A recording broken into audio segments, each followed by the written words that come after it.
Saúdo meus irmãos com a paz do Senhor Jesus. Meu nome é Gilson, sou obreiro da Assembleia de Deus Ministério Belém e hoje venho compartilhar uma palavra com você. Palavra de transformação, palavra de salvação, palavra de vida eterna. Amém? Esta palavra se encontra em Apocalipse do apóstolo João, capítulo 20, versículo 11 ao 15. Apocalipse 20, 11 ao 15. Que diz assim: E vi um grande trono branco, e o que estava assentado sobre ele, de cuja presença fugiu a terra e o céu, e não se achou lugar para eles. E vi os mortos, grandes e pequenos, que estavam diante do trono, e abriram-se os livros, e abriu-se outro livro, que é o da vida. E os mortos foram julgados pelas coisas que estavam escritas nos livros, segundo as suas obras. E deu o mar os mortos que nele havia, e a morte e o inferno deram os mortos que neles havia, e foram julgados cada um segundo as suas obras. E a morte e o inferno foram lançados no lago de fogo. Esta é a segunda morte. E aquele que não foi achado escrito no livro da vida foi lançado no lago de fogo. Amém? Até aqui. Eu trago um tema para esta palavra que vai dizer assim: o último convite. O último convite. Meu amado e querido irmão, quem é que pode fugir do olhar de Deus? Quem é que pode fugir da presença de Deus? A palavra de Deus lá no livro de Jonas vai dizer que Jonas buscou fugir da presença de Deus. Jonas buscou fugir de Deus. Jonas capítulo 1, versículo 1 ao 4. Vamos ver o que diz. E veio a palavra do Senhor a Jonas, filho de Amitai, dizendo: Levanta-te, vai à grande cidade de Nínive e clama contra ela, porque a sua malícia subiu até mim. E Jonas se levantou para fugir de diante da face do Senhor para Tarsis. E descendo a Jope, achou que um navio ia para Tarsis, pagou, pois, a sua passagem e desceu para dentro dele, para ir com ele para Tarsis, de diante da face do Senhor. A palavra de Deus em Salmos 139, 8, 10 vai dizer: Se eu subir ao céu, tu lá estás. Se descer ao mundo dos mortos, lá estás também. Se eu voar para o Oriente ou for viver nos lugares mais distantes do Ocidente, ainda ali a tua mão me guia. Ainda ali tu me ajudas. Meu irmão, não tem como fugir de diante da face do Senhor. Não tem como fugir do olhar de Deus. Não tem como.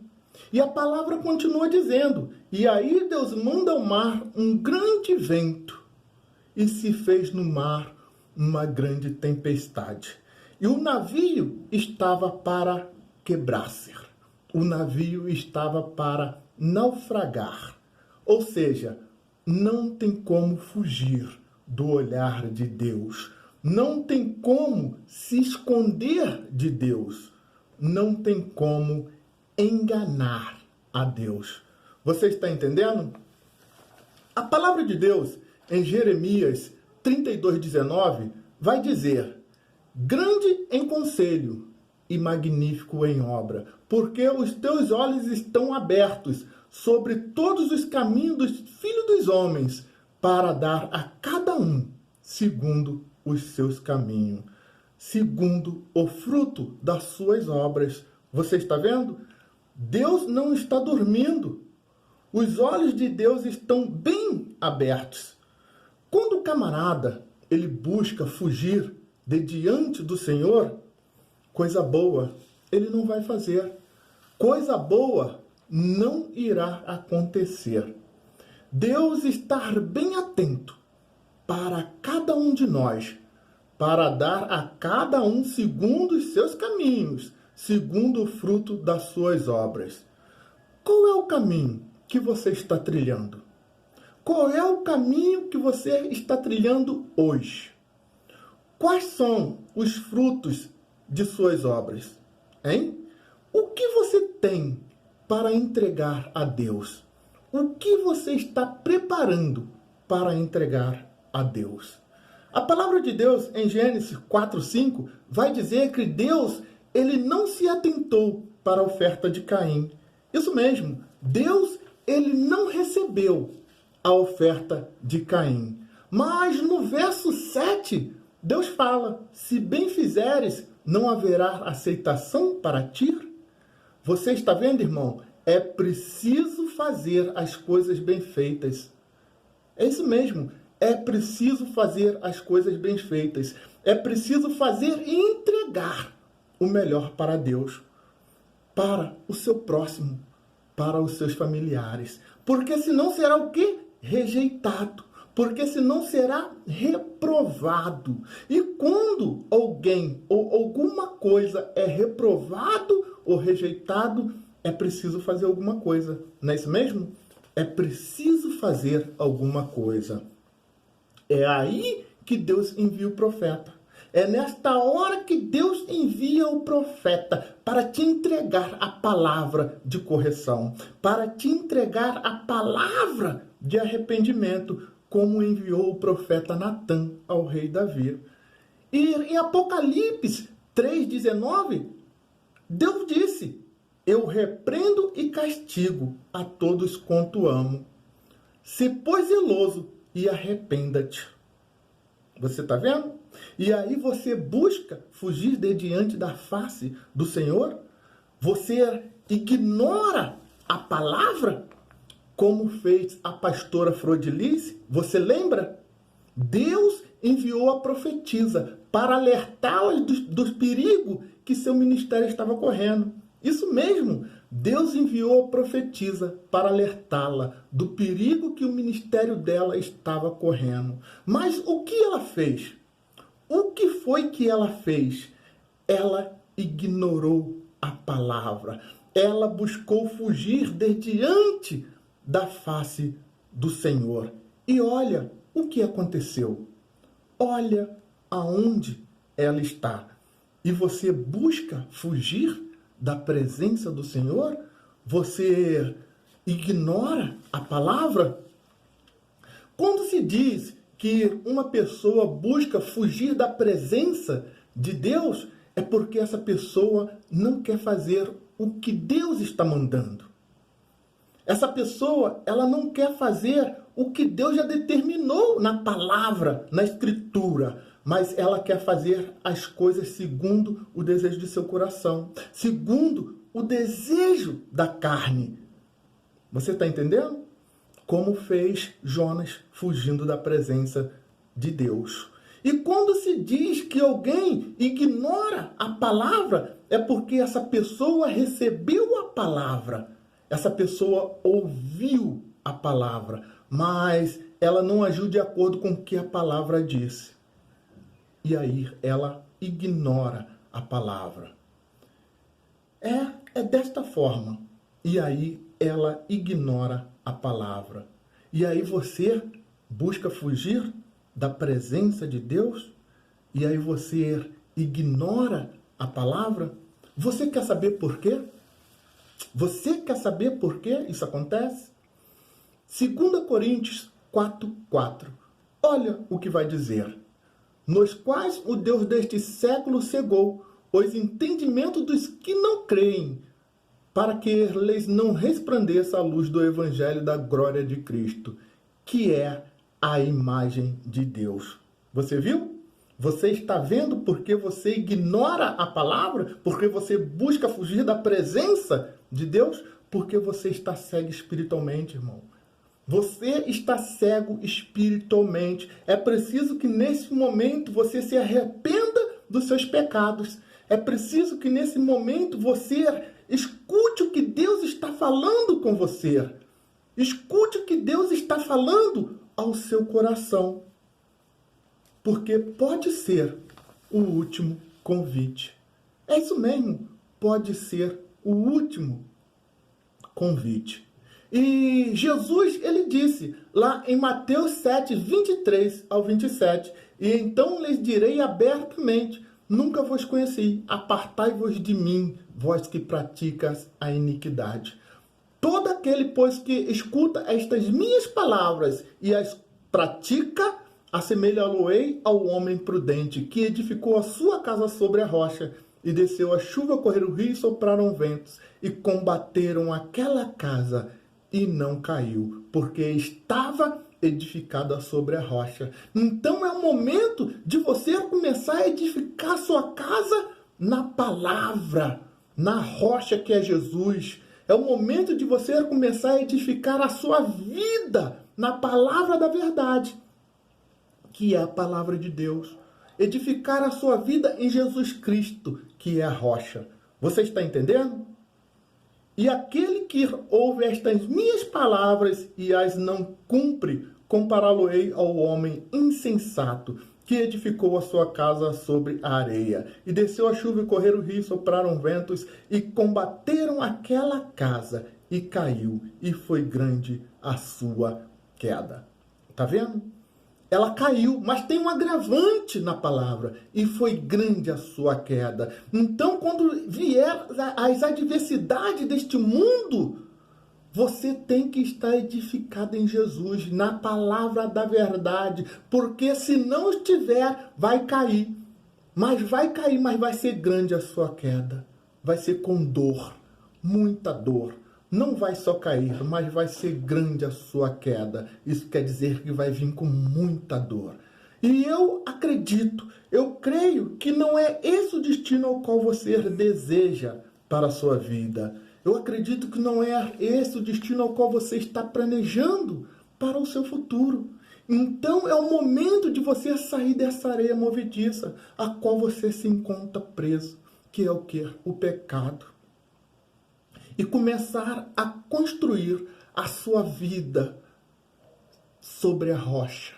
Começar a construir a sua vida sobre a rocha, sobre a palavra da verdade, que é a palavra de Deus. Você está entendendo, irmão? Porque se você estiver em Jesus Cristo, pode descer chuva, correr rio, soprar vento, mas você permanecerá de pé. Você permanecerá de pé se você estiver em Jesus Cristo. As adversidades deste mundo vão vir, mas você irá permanecer de pé. E a palavra continua dizendo, aqui no versos 12, que diz assim, e vi os mortos grandes e pequenos que estavam diante do trono. E abriu-se os livros, e abriu-se outro livro, que é o da vida. E os mortos foram julgados pelas coisas que estavam escritas nos livros, segundo as suas obras.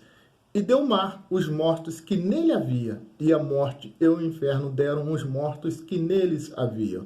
E foram julgados cada um, segundo as suas obras. E a morte e o inferno foram lançados no lago de fogo. Esta é a segunda morte. E aquele que não foi achado escrito no livro da vida foi lançado no lago de fogo. Nós observamos que todos terão que passar diante do tribunal de Cristo. Todos terão que passar diante do trono de Cristo, seja grande ou pequeno, seja rico ou pobre, os que crê e os que não crê. Todos terão que passar diante do tribunal de Cristo. E a palavra ela diz, e abriram-se os livros. Mas que livro é esse, irmão Gilson? Que livro é esse, obreiro Gilson? Meu irmão, esse é o livro de tudo quanto você pensou, fez e falou nessa vida. Porque a palavra diz, foram julgados pelas coisas que estavam escritas nos livros, segundo as suas obras, que é tudo que você fez, mas também pensou e falou. Você está entendendo o que a palavra está dizendo? Meu irmão, essa é a hora de você mudar a sua história. Essa é a hora de mudar a sua história. Jesus Cristo está te chamando para que você venha se arrepender de seus pecados. Jesus Cristo está te convidando para caminhar com Ele. Jesus Cristo está te convidando, meu irmão. Te convidando. Jesus está te convidando para você caminhar com Ele. E se eu fosse você, eu aceitaria esse maravilhoso convite. Sabe por quê? Porque pode ser o último convite. Pode ser o último convite. E a palavra ela diz, e abriu-se outro livro, que é o da vida.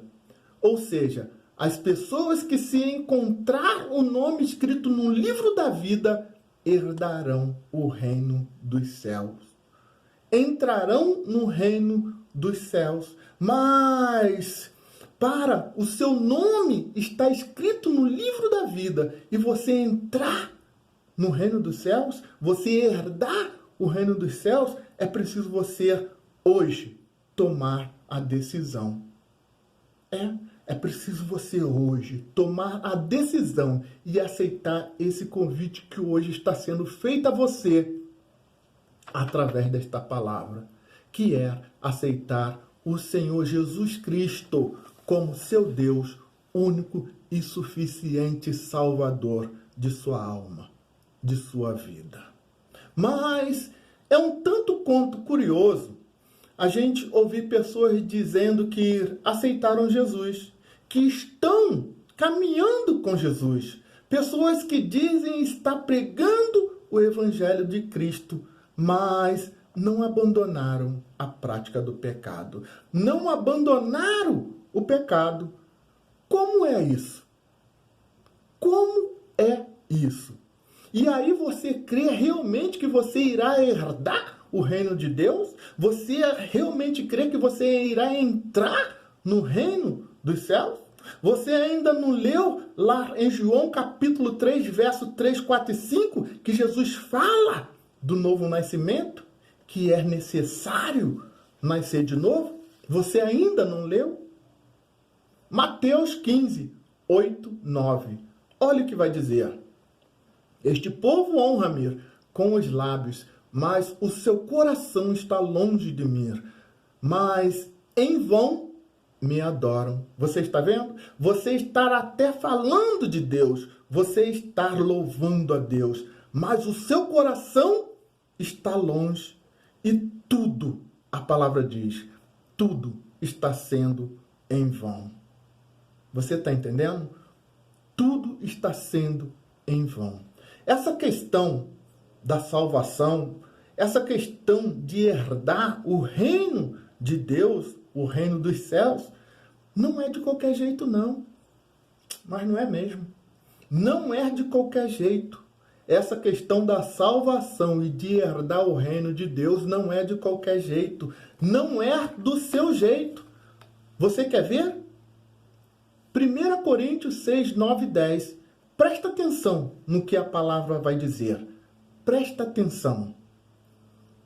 Não sabeis que os injustos não hão de herdar o reino de Deus? Não erreis, nem os devassos, nem os idólatras, nem os adúlteros, nem os efeminados, sodomitas, ladrões, avarentos, bêbados, maldizentes, roubadores, herdarão o reino de Deus. Mas ainda não acabou não. Ainda não acabou não. Levítico 18, 22 vai dizer: com varão ter não deitarás, como se fosse mulher. Abominação é. Qual é a parte que você não está entendendo? Que esse afeto amoroso, esse relacionamento amoroso entre um homem com outro homem vai contra os princípios de Deus. Qual é a parte que você não está entendendo?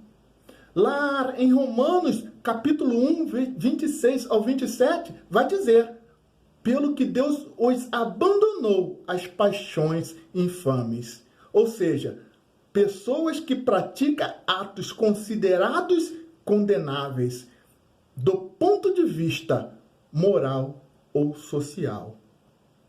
porque até as suas mulheres mudaram o uso natural, no contrário à natureza. Qual é a parte que você não está entendendo? Que esse relacionamento amoroso, esse afeto amoroso entre uma mulher com outra mulher vai contra os princípios de Deus. Qual é a parte que você não está entendendo? Aí vai ter gente dizendo que esse versículo não está diretamente ligado a essa questão. Mas presta atenção no que a palavra diz.